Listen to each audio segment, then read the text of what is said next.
இந்த lower back pain பத்தி கண்டிப்பா பேசியே ஆகணும் டாக்டர். லேப்டாப்பே actually is not very good. ஏன்னா இப்படி பார்த்து உட்காந்துட்டு நீங்க பண்ணும்போது கழுத்துக்கு அவ்வளோ ஸ்ட்ரெயின்.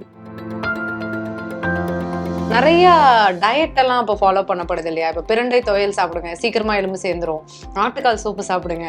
அந்த மாதிரி உங்களுக்கு ஏதாவது பர்சனல் ரெக்கமெண்டேஷன்ஸ் இருக்கா? Collagen is also good for எலும்பு சேர்றதுக்கு, டெண்டன்ஸ், லிகமெண்ட்ஸ், இதுக்கெல்லாம் கொலாஜன் வந்து ரொம்ப யூஸ்ஃபுல்லாக இருக்கும். ரொபோட்டிக்ஸ்னால இப்போ நீங்க என்ன சார் பெனிஃபிட்டா பாக்குறீங்க? ஃபர்ஸ்ட் வந்து அவங்களுக்கு வலி கம்மியாகுது. நார்மலாக கன்வென்ஷனல் ஜாயிண்ட் ரீப்ளேஸ்மெண்ட் சர்ஜரி ஒரு 3 மாதம் வரைக்கும் ஆகும் அவங்க நார்மல் லைஃப் போகிறது. இது ஒரு 3 வாரத்திலேயே அவங்களால நார்மல் லைஃப்.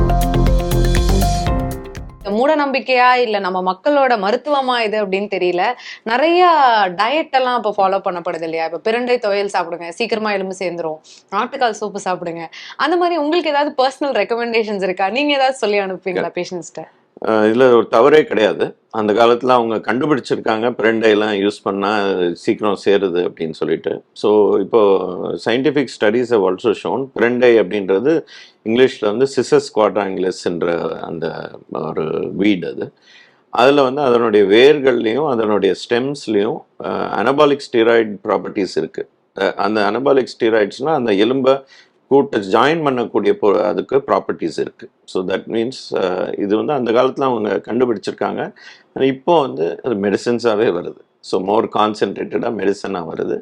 ஸோ இது கரெக்டான விஷயந்தான். அவங்க சாப்பிடலாம். பட் அஃப்கோர்ஸ் நாங்கள் இப்போ மெடிசன் ஒரு சின்ன டேப்லெட்டில் அது கொடுத்துடலாம். ப்ராப்ளி அது அன்பாலட்டபுளாக இருக்கலாம். அவங்க சாப்பிட்றது ரொம்ப டேஸ்ட் ரொம்ப எப்படி இருக்கும், டேஸ்ட் இருக்குன்னு எனக்கு தெரியாது. பட் எதாவது கசப்பு இதெல்லாம் இருக்காங்க, கீழாநெல்லி அதெல்லாம் வந்து ரொம்ப கசப்பாக இருக்கும். அந்த மாதிரி இது டேஸ்ட் வந்து தெரியாத அளவுக்கு இப்போ மெடிசன்ஸும் அது மாதிரி அவைலபிளாக இருக்குது. நீங்கள் சொன்ன மாதிரி ஆட்டுக்கால் சூப்பில் வந்து அந்த எலும்போட பிராத்தில் வந்து கொஞ்சம் கொலாஜன்ஸ் இருக்குது, கொலாஜன் வரும். ஸோ அந்த collagen is also good for எலும்பு சேர்றதுக்கு, டெண்டன்ஸ், லிகமெண்ட்ஸ், இதுக்கெல்லாம் கொலாஜன் வந்து ரொம்ப யூஸ்ஃபுல்லாக இருக்கும். ஸோ அதுலேயும் தப்பு கிடையாது. பட் என்ன டெய்லி ஒருத்தவங்க வாயில் வந்து ஆட்டுக்கால் சூப்பை கொடுக்கறது அண்ட் ஆல்ரெடி அவங்க நிறைய மருந்து மாத்திரைலாம் சாப்பிட்ருப்பாங்க, அவங்களுக்கு அல்சர் அதெல்லாம் வர்றதுக்கு வாய்ப்பு இருக்குது. ரொம்ப மசாலா அந்த கொழுப்புத்தனம் இதெல்லாம் இருக்கிறது வயதானவர்களுக்கும் அது செமிக்க முடியாது. ஸோ அதனால் தவறு கிடையாது, அது ஒரு அளவோடு செய்தல் நல்லது. ஓகே. ஸோ இந்த லோவர் பேக் பெயின் பத்தி கண்டிப்பா பேசியே ஆகணும் டாக்டர். ஐ திங்க் இது ரொம்ப பரவலா வந்துட்டு இருக்கக்கூடிய ஒரு நோயா இல்ல என்னன்னே சொல்ல முடியல. முக்கியமா ஐடி பீப்புளுக்கு வந்துட்டு நிறைய அதனால அஃபெக்ட் ஆகுறாங்க. ஏன்னா அவங்க உட்கார்ந்தே ரொம்ப நேரம் வேலை செய்யறதுனால, மீட்டிங்ஸ் நிறைய அட்டென்ட் பண்றதுனால, அதுக்கு வந்து இப்போ இந்த பாஸ்டர் கரெக்ஷன் அப்படின்ற ஒரு ப்ரொசீஜருக்குள்ள நம்ம எல்லாருமே போயிட்டு இருக்கோம். நீங்க அதை எந்த அளவுக்கு பிலீவ் பண்றீங்க? பாஸ்டர் கரெக்ஷன் ரொம்ப இம்பார்ட்டன்ட் தான். ஏன்னு கேட்டால் உங்களுக்கு வந்து நம்ம முதுகு வலி ஏன் வருது அப்படின்னு ஃபர்ஸ்ட் பார்க்கணும். முதுகு வலி ஏன் வருதுன்னா, நம்ம 4 காலில் நடந்து 2 காலில் நடக்க தொடங்கினோடனே எல்லா மனிதனுக்கும் முதுகு வலி அப்போவே தொடங்கிடுச்சு.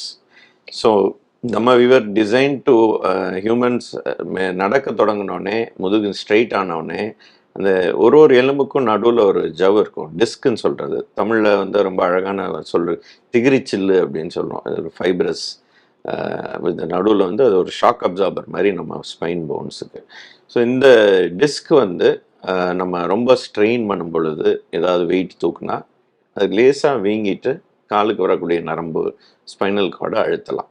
முதுகெலும்புலேருந்து ஸ்பைனல் கார்டை அழுத்துறதுக்கு வாய்ப்பு இருக்குது. ஸோ இதுதான் ஒரு முக்கியமான காரணம். ஏன் இது ஐடி ப்ரொஃபஷனல்ஸ்க்கு வருதுன்னா, அந்த நிறைய சயின்டிஃபிக் ஸ்டடீஸ் பண்ணி பார்த்ததில் டிஸ்க் வந்து எந்த டைமில் ப்ரெஷர் அதிகமாக இருக்குதுன்னு மெஷர் பண்ணியிருக்காங்க. அப்படி பார்க்கும்போது உட்கார்ந்து இருக்கும்போது தான் உடம்போட வெயிட் ஃபுல்லாக அங்கே போகுது. ஸோ அந்த டிஸ்கோட pressure maximum when sitting for long time. So that is the reason why IT ப்ரொஃபஷனல்ஸ்க்கு என்ன சொல்கிறதுனா, அடிக்கடி எந்திரிச்சுக்கோங்க, கொஞ்சம் எந்திரிச்சு கொஞ்சம் எக்ஸசைஸ் பண்ணுங்கள்.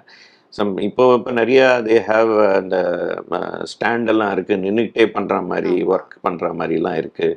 அண்ட் பெட்டர் ஒரு காலை வந்து கொஞ்சம் ஒரு ஸ்டாண்டு மேலே ஒரு ஸ்டூல் மேலேயோ ஒரு இதில் வச்சுட்டு நின்னா கொஞ்சம் பெட்டர். அதே மாதிரி முதுகு வந்து ஒரு நல்ல ஒரு ஆர்ச் சப்போர்ட் வேணும் முதுகுக்கு, back support.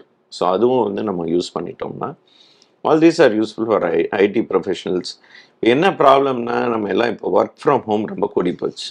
So work from ஹோம்க்கு அப்புறம் ஐடி ப்ரொஃபஷனல்ஸ் வந்து வீட்டில் கண்ணா பின்னான்னு உட்காந்து வேலை பார்க்கறது, குப்புறப்படுத்திட்டு ஐடி ஆமா, லேப்டாப் படுத்துட்டு வேலை பார்க்கறது. படுத்துட்டு வேலை பார்க்கறது.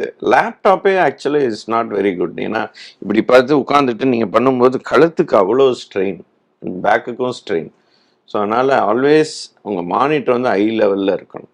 ஸோ அது வந்து ரொம்ப முக்கியம். மானிட்டர் ஐ லெவலில் இருக்கணும். அண்ட் ஒரு சைடில் இருக்கக்கூடாது, இப்படி பார்த்துக்கிட்டு இங்கே அடிக்கிறது அதெல்லாம் இருக்கக்கூடாது. It's only it should be correct லெவலில் இருக்கணும். அப்போ தான் கழுதுக்கு நல்லது. சேம் திங் பேக்குக்குமே இப்படி குனிஞ்சிக்கிட்டே வேலை பார்த்துட்டே இருக்கிறது it's not very good for the back. So அதனால் IT professionals ergonomically you have to sit. அந்த பாஸ்டர் வந்து கரெக்டாக இருக்கணும். ஐ லெவலில் மானிட்டர் இருக்கணும். அது இருந்துச்சுன்னா கழுத்து வலி முதுகு வலி ரெண்டுமே தவிர்க்கலாம்.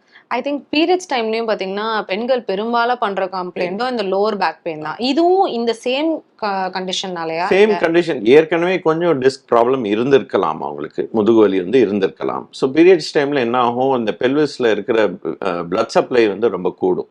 ஸோ அந்த பிளட் சப்ளை கூடும் பொழுது அந்த கொஞ்சம் அந்த ஏரியாவே கொஞ்சம் ஹெவினஸ் கூடும். ஸோ அப்படின்றப்போ அவங்களுக்கு வந்து பெயின் வந்து அந்த அந்த டைமில் கொஞ்சம் ஆம்ப்ளிஃபை ஆகலாம். பட் ஏற்கனவே இருக்கிறவங்களுக்கு கொஞ்சம் கூட வரும். இப்போ சர்ஜரி அப்படின்றத வந்து நம்ம ரொபோட்டிக்ஸ் அப்படின்றதுக்குள்ள கொண்டு போயிட்டோம். இன்ஜினியரிங் இன்டோ மெடிசன் அப்படின்னே சொல்லலாம். ஸோ அப்படி பார்க்கும்போது ரொபோட்டிக்ஸ்னால இப்போ நீங்க என்ன சார் பெனிஃபிட்டா பாக்குறீங்க? இவ்வளோ நேரம் நான் ஓடியில ஸ்பெண்ட் பண்ணிட்டு இருந்தது கம்மியானது அப்படின்னு நீங்க நினைக்கலாம். பட் அதை தாண்டி வேற பேஷண்ட்ஸ்க்கு என்னென்னலாம் பெனிஃபிட்ஸாக இருக்குது? ஸோ பேஷண்ட்ஸ் பெனிஃபிட்ஸ் நம்ம எடுத்துக்கிட்டோம்னா ஃபர்ஸ்ட் வந்து அவங்களுக்கு வலி கம்மியாகுது. That's a major benefit. ரெண்டாவது சீக்கிரமாக அவங்க குணமடைகிறாங்க. நார்மலாக கன்வென்ஷனல் ஜாயிண்ட் ரீப்ளேஸ்மெண்ட் சர்ஜரி ஒரு 3 மாதம் வரைக்கும் ஆகும் அவங்க நார்மல் லைஃப் போகிறது. இது ஒரு 3 வாரத்திலே அவங்களால நார்மல் லைஃப். எனக்கு ஆப்ரேட் பண்ணிட்டு ஒரு 2 வீலர்லாம் ஓட்டிகிட்டு இருக்கிறார் 3 வாரத்தில். அந்த அளவுக்கு ரொம்ப ஃபாஸ்ட் ரிக்கவரி இருக்குது. ஏன் காரணம் என்றால் கட் சின்னதாக இருக்குது. அந்த தசை நரம்புகள் நார் நரம்புகள்லாம் கட் பண்ணுறது ரொம்ப கம்மியாக இருக்குது. ரத்த போக்கு கம்மியாக இருக்கும் பிகாஸ் ஆஃப் சின்ன சர்ஜரின்றதுனால. ஸோ இவ்வளோ பெனிஃபிட்ஸ் இருக்குது. அண்ட் என்னுடைய பாயிண்ட் ஆஃப் வியூவில் ரொம்ப ப்ரிசிஷனோட நான் வந்து கட் பண்ண முடியுது. ரொம்ப துல்லியமாக அந்த ஆப்ரேஷன் செய்ய முடியுது. ஸோ ரொபோட்டிக் வந்து ஒரு பெரிய வரப்பிரசாதம் தான் அப்படின்றது என்னுடைய கணிப்பு. ஸோ அந்த ரெக்கவரி ரேட் அப்படின்றது 3 மாசம் நீங்க சொல்லியிருந்தீங்க. இயற்கையே வந்து ஒரு போனை ரெடி பண்றதுக்கு இப்போ அது 3 வாரங்களா வந்து குறையுது அப்படின்னு சொல்றீங்க. விகடன் நேயர்களுக்கு உங்களுக்கு ஹெல்த் ரீதியாகவும் இருக்கலாம், இல்லை ஆர்த்தோபெட்டிக் ரீதியாகவும் இருக்கலாம், ஏதாவது சஜஷன் சொல்லணும்னா என்ன சார் சொல்லுவீங்க? விகடன் நேயர்களுக்கு என்னுடைய சஜஷன், ஹெல்த் அப்படின்றது ஒரு ஹோலிஸ்டிக்காக பார்க்கணும். அது வந்து வெறும் உடம்பு மட்டும் இல்லை, மனதளவுலையும் இருக்கணும். ஸோ அதனால் மனதளவில் நம்ம சரியாக இருக்கணும்னா யோகா மெடிடேஷன் ரொம்ப முக்கியம். அண்ட் உடம்பு சரியாக இருக்கணும்னா எக்ஸசைசஸ் நம்ம ரெகுலராக செய்யணும். ஸோ எக்ஸசைசஸ் எப்போ செய்யணும்னா நம்ம சிறு வயதுலேருந்தே செய்யணும். இப்போ எலும்புன்றது ஒரு போன் பேங்க் தான் அது, அந்த கால்சியம் எல்லாம். எஸ்பெஷலி விமனுக்கு ஆஸ்டியோபரோசிஸ்லாம் லேட்டர் ஆன் ஏஜில் வரும். ஸோ அதனால் ஆஸ்டியோபரோசிஸ்க்கு எலும்பு பேங்க் நம்ம க்ரோ பண்ணிக்கிட்டே இருக்கிறதுக்கு ரொம்ப முக்கியம். அதனால் சின்ன வயதுலேருந்தே பயிற்சிகள், exercises and healthy diet, yoga, meditation இதெல்லாம் செஞ்சுட்டே இருந்தோம்னா நம்ம உடம்பு மனது எல்லாமே நல்லா இருக்கும். Thank you so much.